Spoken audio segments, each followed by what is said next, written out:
നമ്മൾ ഇന്ന് കളിക്കുന്നത് പെനാൽറ്റി ചലഞ്ചാണ്. 3 അടിയാണ് അടിക്കുന്നത്. 3 ഗോൾ ഏറ്റുന്നവർ വിജയ്. ഞാൻ അടിക്കും, തക്കുട് ഗോൾ. ഒരെണ്ണം നമ്മളെ ഗോൾ ആക്കി കഴിഞ്ഞ് ഒരു ഗോളായി. അടുത്തതാ കുറച്ച് വീഴുമല്ലോ കൊച്ചിന്റെ കയ്യിലിരിക്കുന്നേ. അടുത്തതും ഗോള്. ഒരു 2 ഗോൾ കയറ്റി.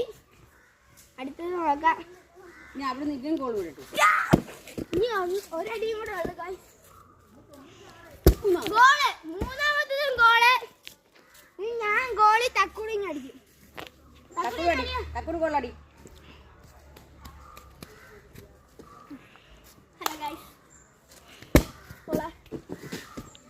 ഒന്നാമത്തത് ഗോൾ അടിച്ചിരിക്കുന്നു.